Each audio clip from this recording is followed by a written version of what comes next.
El mundo no es como te han contado. Hay historias que te calan hasta los huesos, y entonces tu vida cambia para siempre. Estoy aquí para mojarme de verdad.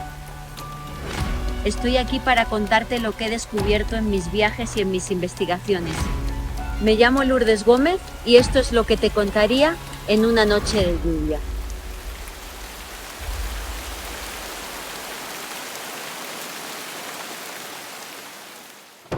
Bienvenidos a una nueva edición de Noche de Lluvia.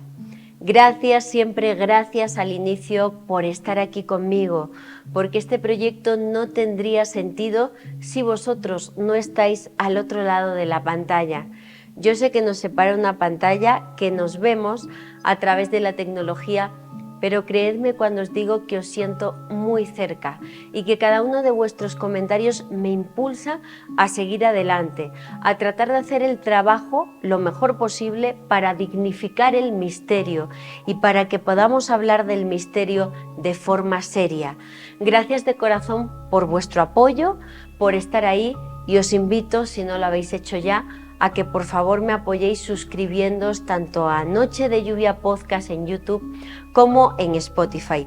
Muchísimas gracias a todos y vamos a comenzar hoy con un tema fascinante. Hoy hablamos del cronovisor y de los archivos secretos vaticanos. Comenzamos. En los años 70 empezó a circular en la prensa italiana una historia increíble, única y fascinante. La de una máquina del tiempo para ver, escuchar y fotografiar el pasado. Una máquina que había sido bautizada con el nombre de cronovisor y que había sido creada por un sacerdote italiano, el padre Pellegrino Ernetti. ¿Qué hay de cierto en esta noticia? Hoy exploramos en profundidad las historias más secretas e inquietantes del Vaticano. Hoy entramos en el archivo secreto de la Iglesia. En el medio italiano Domenica del Corriere fue donde se publicó en 1972 que se había inventado una máquina para fotografiar el pasado. Se decía en el cuerpo de la información que la noticia estaba confirmada por un monje benedictino italiano, el padre Pellegrino Ernetti, quien dirigía desde la isla de San Giorgio Maggiore a un grupo de 12 científicos que en secreto habían conseguido imágenes y voces del pasado, de cientos y cientos de años atrás. El padre Ernetti explicaba que los sonidos, las vivencias humanas, dejan una huella, una marca que se mantiene en el tiempo, que no se destruye, que permanece a nuestro alrededor y puede decodificarse. Según se leía en la información, Ernetti había trabajado en una máquina para decodificar las imágenes del pasado desde inicios de los años 50 y después de 2 décadas de trabajo ininterrumpido había logrado crear el cronovisor. Ernetti decía que la máquina funcionaba y que habían podido ver el pasado. La noticia, como no podía ser de otra forma, tomó alcances insospechados y creció como una gran bola de nieve cuando añadieron a la noticia del cronovisor una supuesta imagen del trabajo del padre Ernetti, una imagen del rostro de Jesucristo. Con el título ¿Es el verdadero rostro de Cristo captado y fotografiado 2000 años después?, se publicó el 2 de mayo de 1972 en el Domenica del Corriere un primer plano del supuesto rostro de Jesús de Nazaret alzando sus ojos hacia el cielo. Y la historia no quedó ahí, sino que creció todavía más, ya que Domenica del Corriere sacó a la luz nuevas escenas atribuidas, según ellos, al cronovisor del padre Ernetti. Se publicó una supuesta imagen de Jesucristo paseando con los apóstoles y acariciando con sus manos cultivos que parecen de cereales. Recuerdo que allá por el 2010, cuando yo estudiaba mi licenciatura de periodismo y ya comenzaba a despuntar mi carrera en el misterio, conocí a personas que me enviaron esta fotografía como cierta. Me puse a investigar y me percaté de que en algunos círculos de creyentes, por aquellos entonces, todavía se pasaban estas imágenes de Jesús y los apóstoles como reales, asegurando que habían sido tomadas en el Huerto de los Olivos como algo cierto, como una historia verídica, como una auténtica fotografía de Jesucristo. Sin embargo, la historia ya había sido desmentida desde mucho antes. Poco después de que se publicaran en los años 70, medios como la revista italiana Giornale dei Misteri descubrieron, por supuesto, que las imágenes eran un fraude. El rostro de Cristo pertenecía en realidad a un Cristo expuesto en el Santuario del Amor Misericordioso en Collevalenza, Perugia, Italia, mientras que el paseo de Jesús con los apóstoles en realidad era una pintura del artista alemán Johannes Raphael Well. Pero, ¿se dio carpetazo al cronovisor cuando se descubrió que las imágenes eran falsas? Ni mucho menos. Hubo autores e investigadores de todo crédito que se acercaron hasta esta historia, la estudiaron hasta sus últimas consecuencias e incluso conocieron al padre Ernetti y aseguraron que el cronovisor era una historia real desacreditada hábilmente por medio de 2 fotografías falsas a fin de silenciarla para siempre. En palabras del escritor y sacerdote François Brun, quien entabló amistad con el padre Pellegrino Ernetti y dedicó gran parte de su vida a investigar temas del ámbito de la parapsicología, como las psicofonías, él dice lo siguiente: puede uno imaginarse fácilmente las implicaciones militares, comerciales o políticas de tal aparato. Se comprende perfectamente las reticencias de los inventores a poner un medio de estas características en manos de todo el mundo. Además, el efecto es tan sorprendente que el padre Ernetti parece temer las posibles consecuencias desde el punto de vista psicológico. En los 80, el padre François Brun publicó un libro titulado Los muertos nos hablan, donde dedicaba varias páginas a las investigaciones del padre Ernetti. Os leo algunas de las declaraciones de Brun porque no tienen desperdicio. Dice así: el padre Ernetti colabora en investigaciones aún más fantásticas, puesto que se trata de captar a través del cronovisor imágenes y voces de difuntos, pero en momentos de su vida terrena.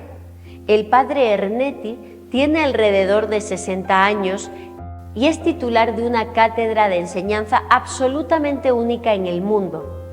Enseña música arcaica, prepolifónica por tanto, remontándose desde el año 1000 de nuestra era hasta el siglo X a.C. Uno de los problemas que le preocupaban desde hace tiempo era la rítmica de la música antigua. Esto le movió a trabajar con el padre Gemelli de la Universidad Católica de Milán en el momento en que éste había obtenido a partir de 1952 supuestas voces del más allá. Continúa François Brun explicando que cuando el padre Ernetti es destinado a Venecia, a partir del año 1955, y gracias a la interacción con las investigaciones del padre Gemelli, se rodeó de 12 científicos de diferentes disciplinas y lentamente y en el mayor de los secretos, en sus palabras, crearon ese nuevo aparato, el cronovisor, que podía ver y fotografiar a personas fallecidas, pero no como muertos, sino en distintas escenas de su vida.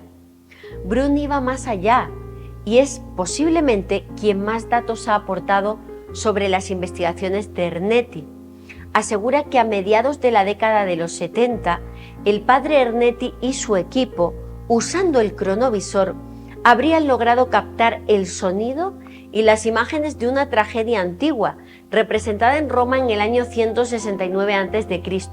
Se trataría de Tieste, de Quintus Ennius, tragedia teatral que estaba casi completamente perdida, de la que los expertos solo conocían 25 fragmentos, todos ellos a través de citas de fuentes latinas como Cicerón, entre otros autores.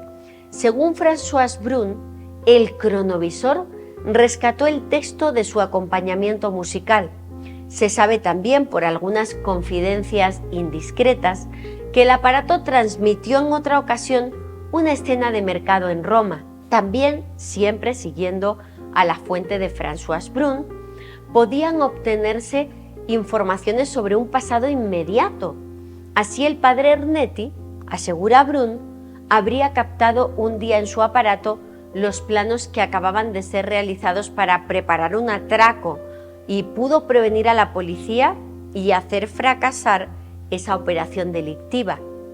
Afirma François Brun que el Vaticano estaba al corriente de las investigaciones del padre Pellegrino Ernetti e incluso elaboró informes escritos de sus estudios con autorización de las más altas instancias de la Iglesia. Pero todo lo que rodea al cronovisor es difuso, es complicado, como si una mano negra, como si alguien hábilmente hubiera sembrado pistas falsas, como las fotografías, con el objetivo de enterrar esta historia. Cabe destacar que François Brun no hablaba de oídas. Él conocía personalmente al padre Ernetti y lo visitó en diversas ocasiones en Venecia. Para Brun, indudablemente, afirma en sus libros, el cronovisor existió y es probable, afirma, que exista todavía. En sus palabras, añadiré únicamente que las resistencias que encontré durante mi propia investigación me convencieron de que se trata de una invención de consecuencias incalculables. Otro periodista, mi querido amigo, al que tengo la dicha de llamar maestro, Javier Sierra, también tuvo la oportunidad de conocer al padre Ernetti. Javier conoció la historia del cronovisor en un viejo recorte del Periódico de Aragón, donde un periodista de este medio, Torres Murillo, se había hecho eco de la historia publicada en Italia. El periodista de este medio español logró conversar por teléfono con el padre Pellegrino Ernetti y este le dijo que sí era cierto que trabajaba con el cronovisor y que estaba dispuesto a dar una entrevista junto con el resto de su equipo. Sin embargo, de forma repentina, tal y como narra Javier Sierra en los distintos foros en los que ha hablado de esta historia, incluida su novela La Dama Azul, Ernetti ya no siguió respondiendo a las llamadas del reportero del Periódico de Aragón. Sin embargo, Javier Sierra, que como os decía, a partir de aquella historia del medio español quedó prendado del cronovisor, peleó hasta dar con el padre Ernetti. Fue en 1993 cuando tuvo la oportunidad de poder estar cara a cara con Pellegrino Ernetti. Javier descubrió que Ernetti iba a dar entrevistas sobre un libro que había publicado en relación al diablo y que no tenía nada que ver con el cronovisor, y fue hasta Italia para entrevistarse con él, con la excusa del nuevo libro. Asegura Javier que cuando le mostró a Ernetti la supuesta fotografía de Jesús, categórico y molesto, el padre le dijo: «Esa foto es falsa». Y continuó relatando las palabras de Javier Sierra al hablar de ese encuentro. Aunque la foto no era de sus experimentos, su equipo sí había logrado filmar el momento de la crucifixión e incluso había registrado las últimas palabras de Jesús antes de morir. Incluso me explicó que mostraron el resultado de estos trabajos al Papa Pío XII y que éste, intimidado por las implicaciones del invento, les ordenó que lo desmantelasen y guardasen silencio perpetuo. Ante tal revelación, hecha directamente por el propio protagonista de la historia, el padre Ernetti, a Javier Sierra, tal y como él mismo cuenta en una columna en el periódico La Razón, decidió presionar un poco más para ver si el sacerdote le contaba algo más, pero Ernetti se arrepintió. Se dio cuenta de que había hablado de más, apagó la grabadora y le dijo que no podía hablar más y le pidió a Javier que abandonara el lugar. Con todo, lo conseguido por Javier fue alucinante y además in extremis, porque Ernetti no vivió mucho más. El padre Pellegrino Ernetti falleció el 8 de abril de 1994, llevándose a la tumba el secreto del cronovisor. Posteriormente, Javier Sierra también tuvo la oportunidad de hablar de este aparato con el padre François Brun, el que dio a conocer el tema por su libro Los muertos hablan. Brun le contó a Javier Sierra que conoció al padre Ernetti en el año 1964, muchos años antes de que el cronovisor saltara a la prensa mundial. Le explicó que se vieron en diversas ocasiones en la isla de San Giorgio Maggiore, en Venecia, en la época en la que François Brun vivía en Italia porque estuvo 2 años formándose en el Instituto Bíblico de Roma. En palabras de Brun, en ese encuentro con Javier Sierra, en el embarcadero de la isla de San Giorgio me encontré con el padre Ernetti y allí empezamos a hablar de mis estudios, así de simple. Brun asegura que el padre Ernetti no le habló de inmediato del cronovisor. Fue con tiempo y confianza que tras una conversación sobre el mundo de lo sobrenatural, de los milagros, de las psicofonías, Pellegrino Ernetti le habla directamente a su colega del cronovisor. En 1964, muchos años antes de que la noticia fuera Vox Populi, al preguntarle Javier a Brun qué sucedió con el cronovisor, Brun confesaba lo siguiente en ese encuentro que mantuvieron en Madrid. Vi a Ernetti por última vez unos meses antes de su muerte, en 1994. Me dijo que lo acababan de convocar a una reunión en el Vaticano con los 2 últimos científicos vivos que habían colaborado en su construcción. Fue una reunión con 4 cardenales y con otros científicos y me dijo que allí dijeron todo lo que sabían. Lo malo es que Ernetti, cada vez que me daba el nombre de algún científico, era porque ya estaba muerto. Por lo que sé, el cronovisor se dividió en piezas, se desmontó. Pero Ernetti no tenía mucha confianza en el Vaticano. Ya unos años antes me había dicho que había depositado los planos del cronovisor ante un notario de Suiza y ante otro en Japón. Con respecto a las fotografías falsas, Brun le explicó a Sierra datos tan interesantes como que él sabía que eran un fraude antes incluso de que se demostrara, porque según todo lo que le había contado Ernetti del cronovisor, el aparato no podía tomar primeros planos, solo planos generales, sin tanto detalle como el de esa foto. No le era posible, pues, obtener esa imagen tan precisa que apareció en la prensa. François Brun, que ya ha fallecido también, lamentablemente, defendía que su amigo Ernetti había visto la Pasión de Cristo en el cronovisor y que lo hizo antes de 1960. Sin embargo, aseguró que el mayor sufrimiento de Ernetti durante toda su vida fue que no se le permitió quedarse con el material del cronovisor, ni con filmaciones, ni con fotografías, ni con nada, que fue controlado por sus superiores bajo la orden de que no podía hablar de su aparato y mucho menos compartir con la comunidad científica sus hallazgos. Incluso Brun apuntó directamente a la persona que había silenciado a su amigo y colega Ernetti, al Papa Pío XII.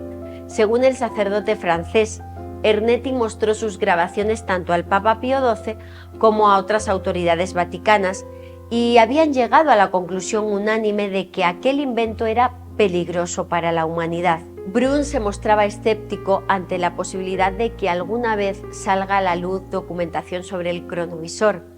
Ernetti se llevó sus secretos a la tumba y ni siquiera es posible saber si el aparato existe y está escondido, si fue desmontado o si, como dicen algunos, permanece oculto a la fecha en la isla de San Giorgio Maggiore, cerca de Venecia, donde Ernetti habría realizado sus trabajos al interior de un convento benedictino. A la fecha, la leyenda del cronovisor sigue viva. Se han publicado libros, novelas y todo tipo de informaciones sobre esta historia. El padre Ernetti se ha convertido en un personaje novelesco y pocos recuerdan un dato sumamente importante, que Ernetti, como investigador, fue toda una autoridad universitaria en el campo de la música antigua. No era un aficionado de nuestras temáticas, era un estudioso que llegó a estos asuntos a través de la experimentación de la ciencia y que hasta el último día de su vida huyó de la fama y la notoriedad y cumplió la orden dada por sus superiores de no hablar. ¿Será que Ernetti realmente vio el pasado y vivió atormentado por estas escenas? ¿Será como decía François Brun, que cualquier científico que se acercaba al padre Ernetti perdía la vida? ¿Será realmente que el cronovisor no es un aparato apto para la humanidad de nuestros días? De lo que no tengo dudas es de que hay un lugar que tiene todas las respuestas sobre el cronovisor, un lugar prohibido donde lamentablemente jamás tendremos la oportunidad de entrar, el Archivo Secreto Vaticano. La historia del Vaticano se inicia en el siglo VIII, cuando se crean oficialmente los estados pontificios, es decir, los territorios de la península itálica directamente bajo dominio del Papa. Desde el siglo VIII hasta finales del siglo XIX funcionó el sistema de estados pontificios, pero todo cambia en el año 1870. Entre 1870 y 1929, el Papa no tuvo ningún territorio físico y el Vaticano estuvo bajo soberanía italiana. El Papa Pío XI y el dictador Benito Mussolini crearon el Estado de la Ciudad del Vaticano, el Estado Vaticano, al cual se adjudicaron 44 hectáreas de la ciudad de Roma. El Vaticano es el país más pequeño del mundo en extensión y en población. No tiene salida al mar. Como forma de gobierno es una teocracia, es decir, hay una unión entre la política y la religión. El máximo mandatario ejerce directamente el poder de Dios mediante una monarquía electiva, una monarquía ejercida, por supuesto, por el Papa. Con respecto al Archivo Secreto Vaticano, que se llama así por la palabra latina secretum, para referirse a documentos privados, fue creado el 31 de enero del año 1612 por el Papa Pablo V, con el objetivo de custodiar los documentos de la Santa Sede. Como no puede ser de otra forma, está construido al interior del Vaticano y se trata, sin ninguna duda, del archivo histórico más antiguo y más valioso de la Tierra. Anteriormente a esta fecha de 1612, toda esta documentación sensible de la Iglesia llevaba siglos prácticamente desde los inicios del cristianismo siendo conservada en otros lugares, por ejemplo Aviñón. Se asegura que el archivo está compuesto por documentos como registros, facturas, libros de la Cámara Apostólica, es decir, del órgano financiero que administra los bienes del Vaticano, así como su sistema de justicia. Hay un dato clave para que entendamos la grandiosidad de este archivo. Para que os hagáis una idea, tiene 85 kilómetros de estanterías, miles y miles y miles de metros de documentos, no solo de papeles al más alto nivel del Vaticano, sino de todas las parroquias del mundo, que cuando hacen limpieza en sus archivos, muchos textos son enviados a esta instancia pontificia.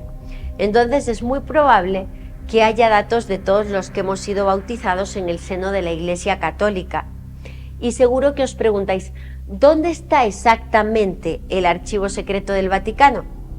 Bajo tierra, en las entrañas del Vaticano, en un búnker en la parte inicial de los museos vaticanos, justo bajo el patio del Belvedere o patio de la Piña, al norte de la Basílica de San Pedro. Desde su creación en 1612, la Santa Sede prohibió la entrada al archivo secreto de cualquier persona ajena al archivo, fuera miembro de la Iglesia o no. Pero en 1880 el Papa León XIII modifica esta orden y lo abre a los investigadores acreditados.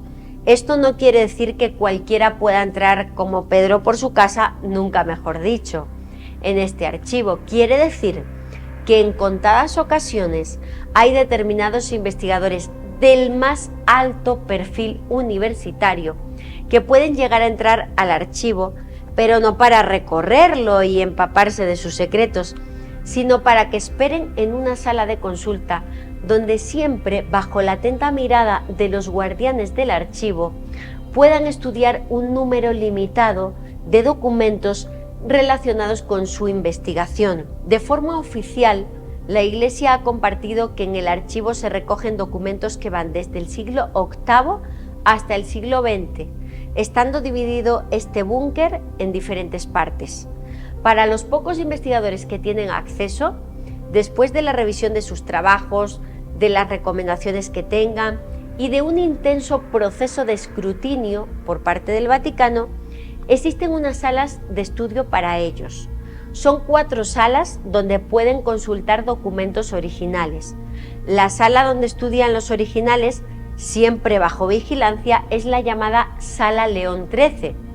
Hay otras 2 salas de estudio donde los investigadores pueden observar documentos impresos y también versiones digitales de los documentos. Y una 4ª sala donde los investigadores pueden revisar inventarios y otras herramientas de consulta que les puedan ayudar en su estudio. Entonces, esta sala de estudio es la única a la que tienen acceso esos pocos estudiosos ajenos a la institución que entren en el Archivo Secreto Vaticano. La verdadera joya de la corona está más allá de esas salas. ¿Qué hay en el resto del archivo? Estancias que funcionan a modo de depósitos, salas diseñadas para que tengan una temperatura constante y una humedad controlada. En estos espacios se conservan los documentos más frágiles, los más antiguos, poco más de unos 80 pergaminos, así como otras carpetas pertenecientes a épocas más recientes, pero de gran valor para la Iglesia. También forman parte del archivo el llamado piano nobile, que conecta el búnker con la primera planta del Palacio Apostólico de Pío IV, junto a la Biblioteca Vaticana y la Capilla Sixtina, la Sala Chillane, donde se conserva la correspondencia diplomática vaticana, y la llamada Torre de los Vientos, donde hay un observatorio astronómico. Todo este gran complejo del Archivo Secreto Vaticano está aislado del resto de las estancias de la Santa Sede por un circuito dotado de conductos de termoventilación, sistemas antiincendio, sistema eléctrico de emergencia e incluso tecnología de búsqueda de personas.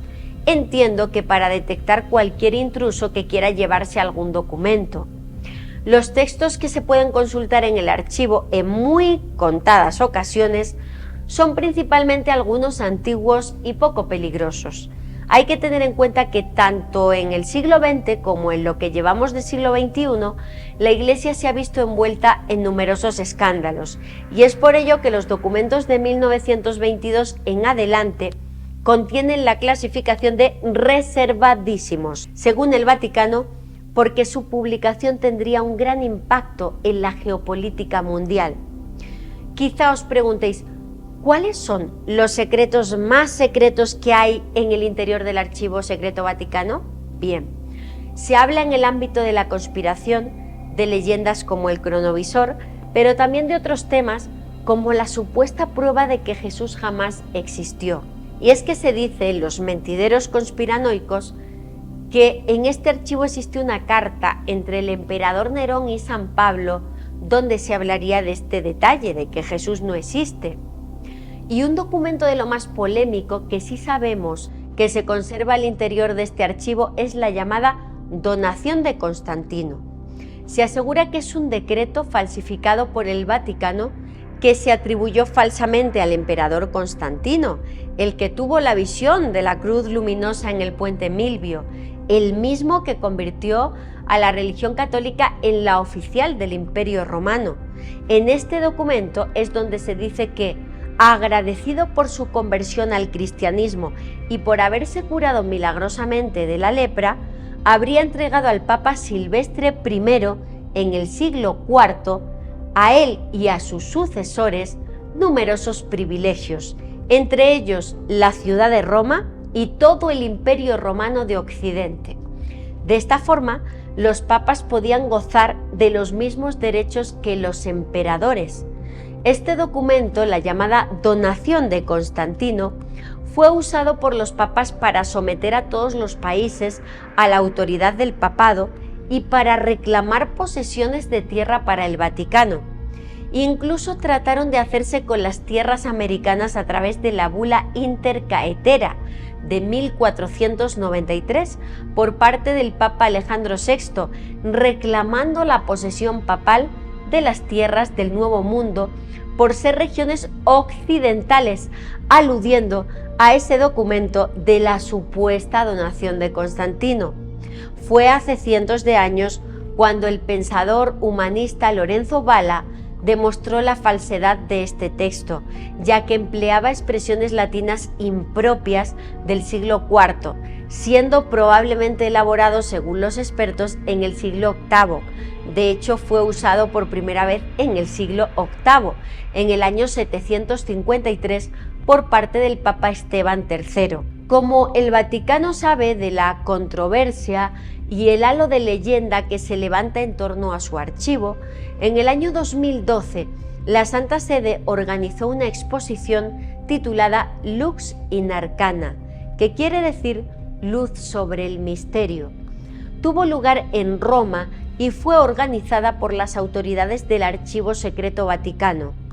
En esta muestra, sus visitantes tuvieron la oportunidad de observar alrededor de un centenar de documentos y fue una actividad organizada para conmemorar los 400 años de existencia del archivo. En Lux in Arcana se exhibió, por ejemplo, por primera vez en la historia, el documento de excomunión de Lutero, el proceso contra Galileo o Giordano Bruno, o el proceso contra los templarios. También se observaron cartas originales de Bernadette, la vidente de la aparición de Lourdes, y de Lucía dos Santos, la principal vidente mariana de Fátima, demostrándose con eso que los documentos más sensibles de las principales apariciones marianas se conservan en la zona más reservada del Archivo Secreto Vaticano. Realmente la muestra Lux in Arcana fue fascinante. Los visitantes pudieron observar la firma original de Galileo Galilei, en donde se retracta de sus teorías sobre la concepción del universo. Recordemos que el caso de la persecución al astrónomo Galileo Galilei es uno de los más aberrantes de la historia de la Iglesia. Galilei se dedicaba a la observación del cielo mediante el uso del telescopio, un invento suyo, por cierto. Galileo Galilei hizo descubrimientos con su telescopio como la aparición de una supernova, describir las fases lunares, manchas en la superficie del Sol, todo lo que le llevó a decir que el astro rey es el centro del sistema solar y no la Tierra. El inquisidor Roberto Bellarmino dijo que Galilei no empleaba la Biblia en sus estudios y por este motivo, en 1616, el Santo Oficio se fue contra su persona. En 1633 consiguieron que Galileo se retractara de sus descubrimientos, con esa famosa firma que se protege en el Archivo Secreto Vaticano y que fue expuesta en Lux in Arcana. El resto de su vida la pasó Galileo Galilei en arresto domiciliario, muy enfermo y con la prohibición de publicar nuevos trabajos. Nuevas investigaciones han puesto de manifiesto que la persecución inició en realidad por una obra satírica que publicó, porque pensaban en el Vaticano que podía ser una burla contra el Papa Urbano VII. Sea como fuere, viendo lo que le ocurrió a Galileo, muchos pensadores europeos frenaron sus publicaciones, como es el caso de Descartes, o tuvieron que huir a territorios protestantes como Copérnico o Kepler. El que sí fue a la hoguera fue Giordano Bruno, en un proceso que también fue expuesto en Lux in Arcana. Fue el inquisidor Roberto Bellarmino, el mismo que persiguió a Galileo, quien acabó con la vida de este científico. El 17 de febrero del 1600, tras 8 años de proceso, la Inquisición ejecutó a Giordano Bruno, un antiguo monje dominico que proclamó que el universo entero formaba parte de Dios y que decía que existían otros planetas donde moraban seres inteligentes. En ese proceso inquisitorial, conservado en el Archivo Secreto Vaticano, se puede leer que el fraile dominico Giordano Bruno, antes de ser quemado en la hoguera, poco antes de la ejecución, sufrió una terrible tortura.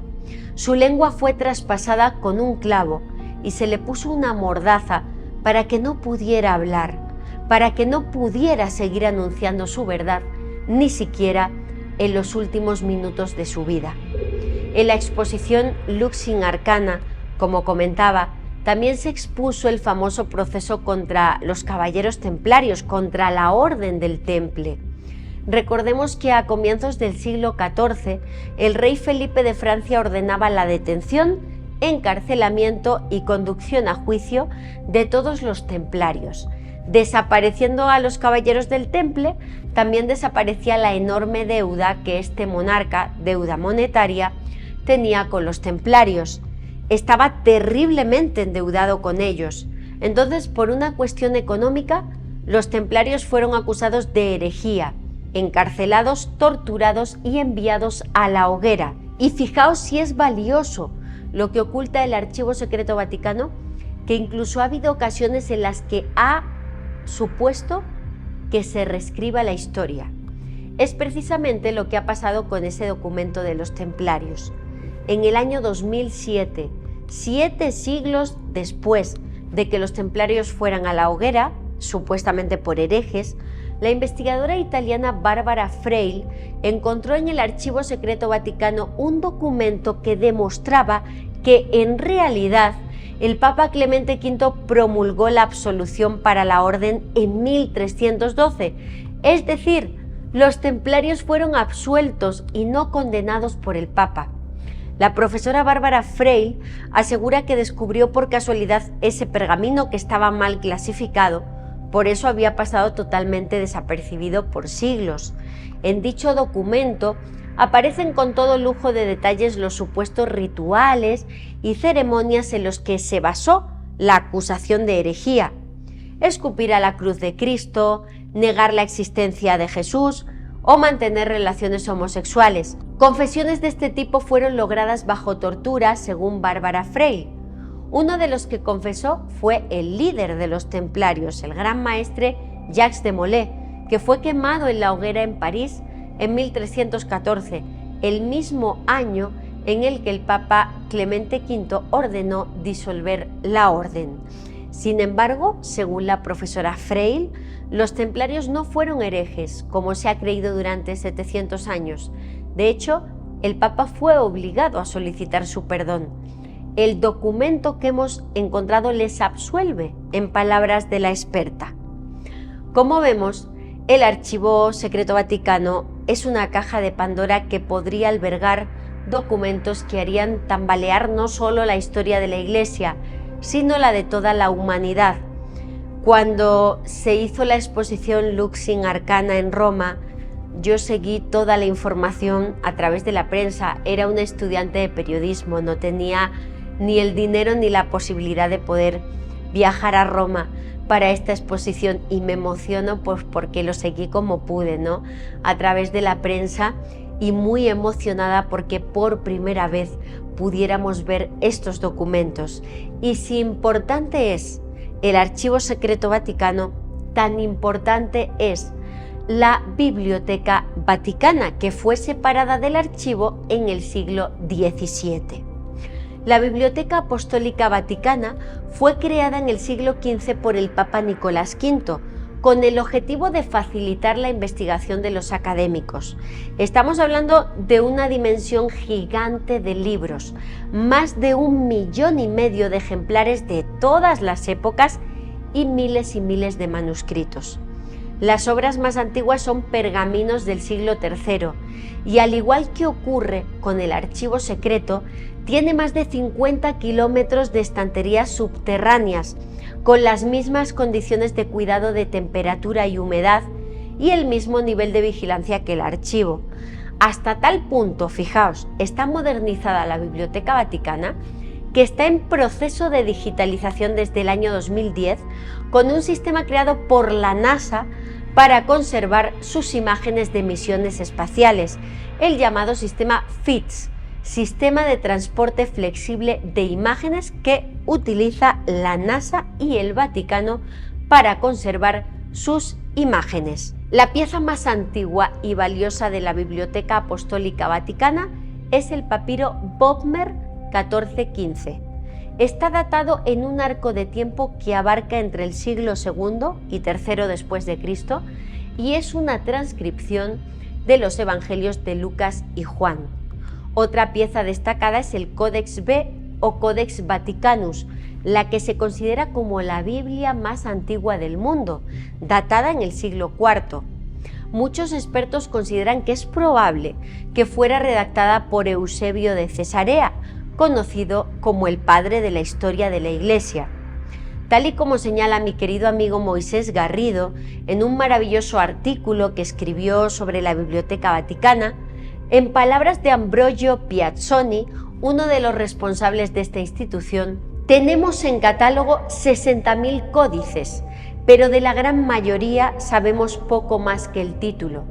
Tan solo de 9.000 conocemos el contenido detallado, y eso es fruto de los últimos 100 años de trabajo. Si ni ellos saben lo que tienen, imagínense nosotros.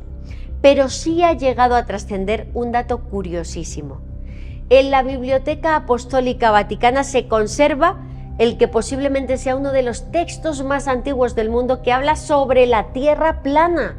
Estoy hablando de Topografía cristiana de Cosma Indicopleustes. Cosma Indicopleustes fue un marino de Alejandría, además de monje, que vivió allá por el siglo VI y que está considerado como el primer geógrafo cristiano. En esta obra, Topografía cristiana, del año 518, describe sus viajes por diversos países y describe la Tierra como un ente plano, rectangular, unida al cielo por sus extremos. También asegura que las estrellas son transportadas por seres angélicos y van viajando en círculo alrededor del firmamento. Hablando de libros y del Vaticano, no puedo dejar de hablaros del índice de libros prohibidos. La Santa Inquisición fue la responsable de crear en 1559 esta lista o índice de libros prohibidos, que además pocos saben que se mantuvo en vigor hasta 1966, tiempo muy reciente, conteniendo hasta 4.000 libros censurados. En estas listas de libros prohibidos o de autores completamente prohibidos aparecen algunos de los científicos y pensadores más importantes de la historia, como Galileo, Copérnico, Kepler, Giordano Bruno, Kant, Descartes y otros muchos. Fijaos hasta qué punto llega el control de este índice con respecto a cualquier tema, que pues hay incluso Biblias prohibidas y condenadas, sobre todo aquellas que, aunque dijeran lo mismo que la oficial, lo hicieran en lengua vulgar en vez de en latín. Y por supuesto, en esta lista están totalmente presentes las temáticas paranormales. Uno de los libros que aparece como prohibido es la Esteganografía de Johannes Trithemius, un tratado ocultista del siglo XV elaborado por este mago y alquimista que describía cuestiones relacionadas con la comunicación con espíritus. En tiempos más recientes, a mediados del siglo XIX, se añadió al índice de libros prohibidos de la Iglesia el Libro de los Espíritus de Allan Kardec, padre del espiritismo y de las enseñanzas supuestamente transmitidas por espíritus desde el más allá. Estoy segura de que muchos de los que estáis viendo este vídeo estáis escandalizados con el comportamiento de la Inquisición, con las muertes en la hoguera, con el índice que prohíbe que tengas la libertad de leer determinadas obras. Seguro que pensáis que el pasado era tremendamente bárbaro. Sin embargo, dejadme que os explique que esto no es pasado, esto es presente. Organizaciones de la Iglesia como el Opus Dei han seguido actualizando hasta nuestros días el índice de libros prohibidos. Tienen el llamado Index Opus, donde clasifican los libros según su grado de peligrosidad para el creyente. Cualquiera puede descargar el archivo zip o Excel donde viene esta lista, en la que valoran los libros del 1 al 6 con una clasificación numérica. Si tienen el número 1, los pueden leer todos, incluso los niños. Con el número 2 aparecen lecturas recomendables en general, pero que requieren un poco de formación. Con el número 3 la podrían leer los que tengan formación porque tienen comentarios inconvenientes y se necesita permiso de un director espiritual para leerlas. Con el número 4, los podrían leer quienes tengan formación y la necesidad de leerlos por algún trabajo, pero siempre con guía y ayuda de un director espiritual. Con el número 5, los que no se pueden leer, salvo que se tenga un permiso especial de la delegación espiritual a la que se pertenezca. Y con el número 6, lectura totalmente prohibida.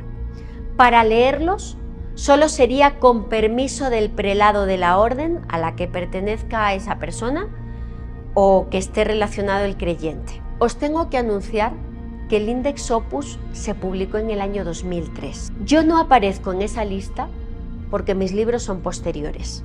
Si no está claro que yo aparecería en el Index Opus, eso lo tengo claro porque en el Index aparecen autores a los que admiro, como Juan García Tienza o sobre todo Juan José Benítez, un amigo, un maestro mío, cuyos libros aparecen en el Index Opus con la clasificación número 6, libros totalmente prohibidos. Libros de Juan José Benítez valiosísimos para mí, como El enviado, El ovni de Belén o Los astronautas de Yahvé, aparecen como totalmente prohibidos. No tengo mucho más que añadir a este tema, ya que cualquier cosa que diga se queda corta con respecto al hecho de darnos cuenta de la falta de libertad de pensamiento que sigue persistiendo en nuestro mundo.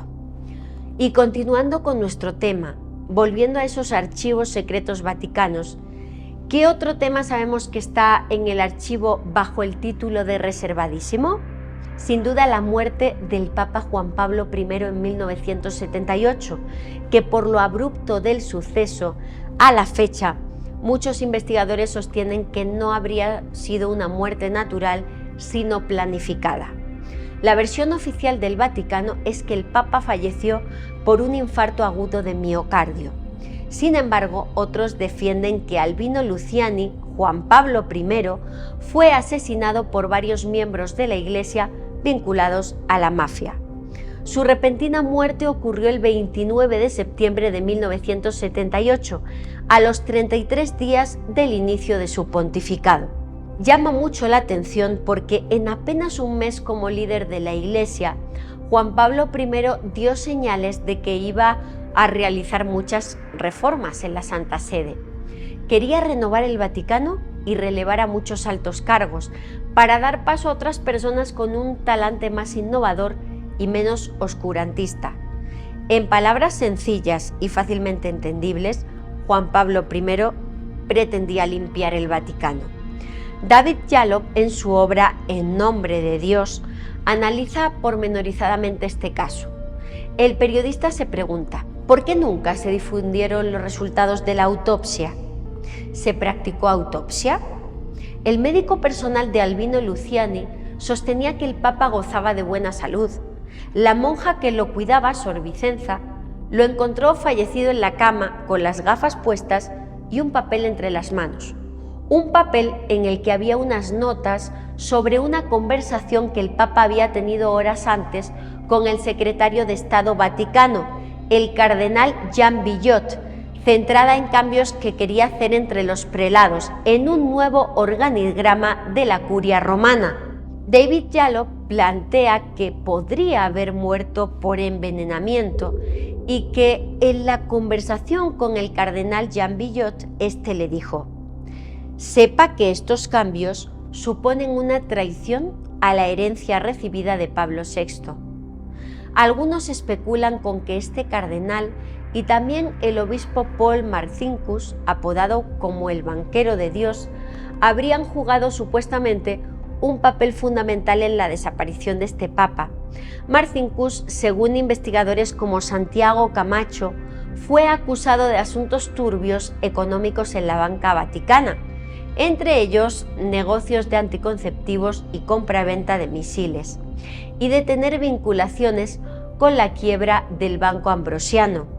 Billot habría tenido por su parte un comportamiento llamativo después de la sospechosa muerte de Juan Pablo I, ordenando su inmediato embalsamamiento sin autopsia, y se habría apoderado de los medicamentos del Papa y de las notas que tenía en la mano al momento de su muerte. Toda esta teoría de la conspiración, de la que todas las respuestas están en el Archivo Secreto Vaticano, se ve apoyada por testimonios que nacen del propio seno del Vaticano.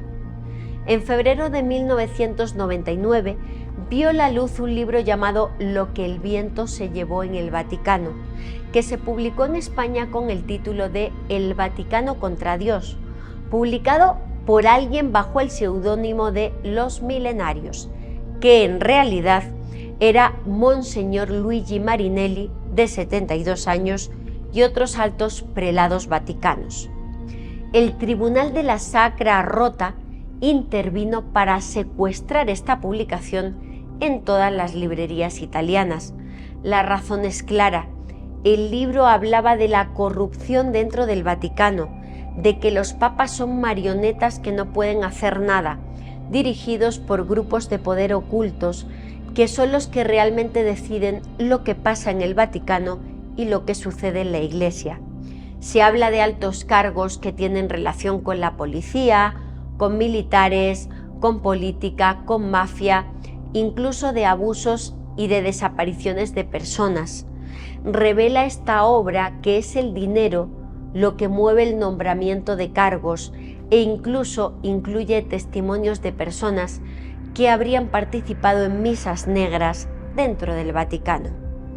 En palabras de Monseñor Marinelli, artífice de este libro, ha llegado el momento en el que la Iglesia tiene que pedir perdón a Cristo por todas las infidelidades y traiciones que sus ministros, especialmente de los que constituyen la autoridad en lo más alto de la jerarquía eclesiástica, están realizando. La realidad supera la ficción, y en el Archivo Secreto Vaticano se esconden todas estas verdades. También todo el asunto del comportamiento de la Santa Sede, más concretamente del Papa Pío XII con respecto al nazismo, asunto que no voy a abordar ahora porque es tan amplio que merece un capítulo íntegro y prometo hacerlo más adelante. Por ahora, dejadme que termine comentando otro asunto que interesa mucho a los hijos de la noche de lluvia, igual que a mí, y es el asunto del Vaticano y los extraterrestres. Los teóricos de la conspiración aseguran que en el Archivo Secreto Vaticano duermen las evidencias de visitas de seres inteligentes a nuestro planeta, y se apoyan en leyendas como la del supuesto encuentro extraterrestre del Papa Juan XXIII. Primero os cuento la historia y después hablamos de la fuente. Se dice que sucedió en el verano de 1958 en la residencia papal veraniega de Castel Gandolfo, no muy lejos de Roma. Cierto día aterrizó allí una supuesta nave de la que descendió un ser que habría conversado con el Santo Padre. De la reunión habría sido testigo el secretario personal del Papa, quien habría visto desde la distancia este intercambio de impresiones. Esta es en síntesis la leyenda. En cuanto a las fuentes, se asegura que fue su secretario personal, Loris Francesco Capovilla, quien habría hablado de ello en entrevista con un medio de California muchos años después. Cabe señalar que no se dispone de esta entrevista, no hay registros y tampoco se tiene constancia de que esta persona diera otras entrevistas sobre el tema. Sí que existe este secretario, que llegó a ser cardenal, ya fallecido, pero si es que habló alguna vez de este supuesto encuentro, nunca más volvió a hacerlo. Lo que sí os puedo contar es otro detalle impactante. Uno de los asuntos tratados en el Concilio Vaticano I fue precisamente este tema de la vida extraterrestre. Las autoridades eclesiásticas ratificaron que la única vida inteligente en el universo es la terrestre. Según ellos, aparte estarían los ángeles, que también habrían sido creados por Dios. Se asegura en medios como la revista Más Allá de la Ciencia que lo impactante es que en los años 60, durante el Concilio Vaticano II, el Papa Juan XXIII impactó a todos al decir: «Os doy la bienvenida a vosotros y a todos los seres del universo». En este sentido, me gustaría hablar de los observatorios astronómicos que tiene la Santa Sede. Uno de ellos, por cierto, junto al Archivo Secreto Vaticano. Se inauguró en 1774, junto a la Basílica de San Pedro, pero con el aumento de la contaminación lumínica de Roma, finalmente, a partir de 1930, este observatorio se trasladó a Castel Gandolfo, a 37 kilómetros del corazón del Vaticano, donde dice la leyenda que tuvo el encuentro extraterrestre Juan XXIII. De forma oficial, dijeron que el observatorio estaba dedicado a hacer mediciones para las configuraciones de los calendarios, pero se produce un giro extraño de los acontecimientos en 1980, cuando el Vaticano anuncia otro traslado del observatorio, esta vez a Arizona, curiosamente a medio camino entre el Área 51 y Roswell. Un equipo de 12 astrónomos de la Compañía de Jesús dirigía las operaciones y dijeron oficialmente que sus trabajos estaban dedicados a encontrar pruebas de la existencia de Dios. Aseguran que se creó gracias a las inquietudes de Juan Pablo II en esta materia. Incluso se supo que este laboratorio contaba con un telescopio de rayos infrarrojos que permite captar energía procedente de agujeros negros. En 1997 se filtró por parte del sacerdote Malachi Martin, quien poco después, curiosamente, fallecía por causas naturales, que estaban colaborando con las fuerzas militares norteamericanas. Él trabajó en el Observatorio de Arizona, era astrónomo y dijo que hacían actividades poco rutinarias. Entre otras cosas, vigilaban ciertos astros con posibilidad de estrellarse contra la Tierra, es decir, asteroides, y también tratar de captar emisiones de radio procedentes del espacio profundo. George Coyne, quien fuera director del Observatorio Astronómico del Vaticano hasta 2006, dijo al despedirse de su cargo: «La Iglesia admite la existencia de extraterrestres y ello es compatible con la creencia en Dios, no supone ningún problema teológico». El padre José Gabriel Funes, astrónomo, su sucesor en el cargo, ratifica estas palabras y afirma que ellos, los extraterrestres, podrían vivir libres del pecado original. En palabras de Funes, ¿cómo excluir que la vida se desarrolla en otros lugares? Esto lo dijo en una entrevista para el medio El Observatorio Romano. Guy Consomano, también del Observatorio del Vaticano, en ocasiones ha afirmado a la prensa que los extraterrestres tienen alma y que el Vaticano estaría dispuesto a bautizarlos. En otra ocasión os hablaré largo y extenso del vínculo entre el Papa Francisco y el tema extraterrestre, porque da para otro capítulo.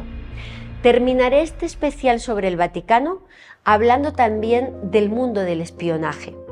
Si consideramos que el Vaticano es el Estado más antiguo, la organización más antigua del mundo, entonces podemos entender que tiene un servicio de inteligencia para estar al pendiente de sus opositores. Son muchos los especialistas, como por ejemplo mi querido amigo Eric Frattini, que sostiene que incluso si comparamos el Servicio Secreto Vaticano con el que está considerado como el más eficaz del mundo, el Mossad, el Servicio Secreto Israelí, los servicios secretos vaticanos son los mejores preparados de la Tierra. Por un lado tenemos la llamada Santa Alianza, un servicio de espionaje creado en el siglo XVI por el Papa Pío V, y su objetivo principal en aquella época era luchar contra los protestantes. A la fecha, se dice que la Santa Alianza se rige por los mismos principios que se impusieron durante su creación: defensa de la fe, defensa del catolicismo, defensa incondicional, sin importar el precio, de los intereses del Estado Vaticano y suma y total obediencia al Papa. Se asegura que la Santa Alianza ha intervenido en asuntos importantes del devenir político y social del mundo. Aunque es negado por el Vaticano, algunos investigadores consideran que la Santa Alianza estuvo detrás del asesinato del rey de Francia Enrique IV en el siglo XVII a manos supuestamente de un fanático católico llamado François Rabillac. También habría estado vinculada la Santa Alianza a la huida y a la ayuda de los líderes nazis durante la Segunda Guerra Mundial. De hecho, se sabe que los servicios secretos vaticanos tuvieron una división de espionaje dedicada exclusivamente a asuntos alemanes llamada Teutonicum. También se asegura que hay un servicio de contraespionaje llamado Asociación o Liga de Pío V. Su historia se remonta a inicios del siglo XX por orden del Papa Pío X.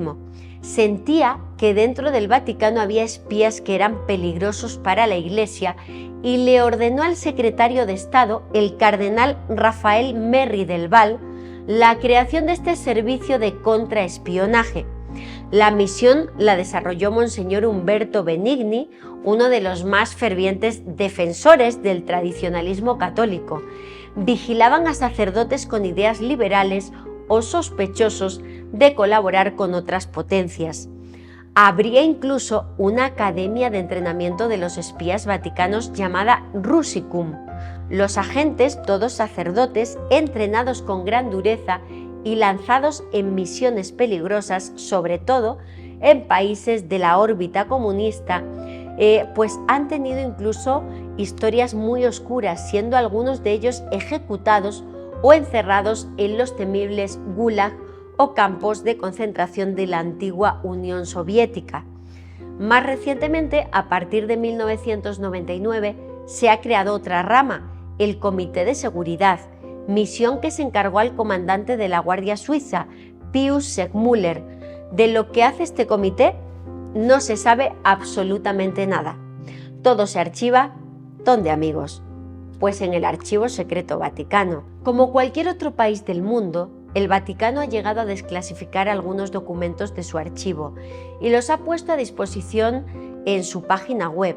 En la página web oficial del Vaticano pueden encontrarse ya documentos desclasificados, pero a buen seguro se están mostrando de forma selectiva, evitando que salgan a la luz documentos comprometedores para la Iglesia. Si pudierais entrar a los archivos secretos vaticanos y tuvierais la oportunidad de buscar solo en un tema, ¿qué exploraríais? ¿El cronovisor? ¿Los evangelios apócrifos? ¿Las supuestas reliquias y descendencia de Jesús? Hay muchísimos temas que podríamos explorar, pero me temo que por el momento, queridos amigos, solo nos queda seguir soñando. Gracias a todos por haberme acompañado en esta emisión de Noche de Lluvia. Espero vuestros comentarios y os espero también aquí la próxima semana con nuevos misterios, con estos temas fascinantes que nos unen y nos apasionan. Recordad que estoy aquí para mojarme de verdad, que estoy aquí para contaros lo que he descubierto en mis viajes y en mis investigaciones.